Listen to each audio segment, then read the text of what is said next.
Upłynęło od sukcesu w Australii, aż kolejne wyzwanie przed nami, Malezję. Jak trwają i jak wyglądają przygotowania do tak ciężkiego weekendu?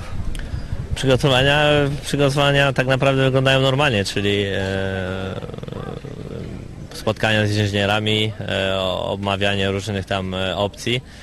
Oczywiście w Malezji jak co roku jest dosyć ciepło i klimat jest dosyć wymagający, no ale to nic nowego, już 5. raz jestem tutaj, także pewne rzeczy, do pewnych rzeczy przywykłem i już nie robią jakichś tam niespodzianek.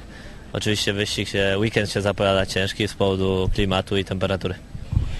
Różnorodny tor w Malezji, jak będzie pasował waszym bolidom? Czy myślisz, że to jest tor, gdzie możecie osiągnąć jakiś dobry wynik?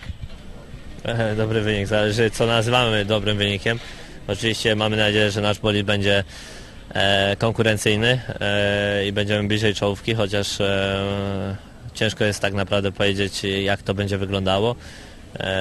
Sądzę, że temperatura może być dla nas, wysoka temperatura może być nam pomocna.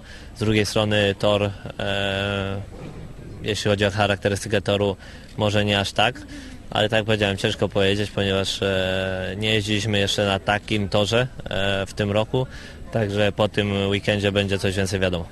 W Bahrajnie wszyscy mówili, że wyścigi w tym sezonie będą nudne, w Australii teraz wszyscy się zachwycają, że będzie niesamowity show. To gdzie leży prawda tak naprawdę w tym sezonie? W tym sezonie leży prawda dokładnie tak samo jak w ubiegłych. Nie widzę powodów, dlaczego Formuła 1 miałaby być bardziej nudna lub też bardziej spektakularna niż była w ubiegłych latach. Tak naprawdę mało się zmieniło, jeśli chodzi o możliwości akcji i wyprzedzeń. Także dziwiłem się fali krytyki po Bahrajnie, dziwię się też zachwytom po Australii.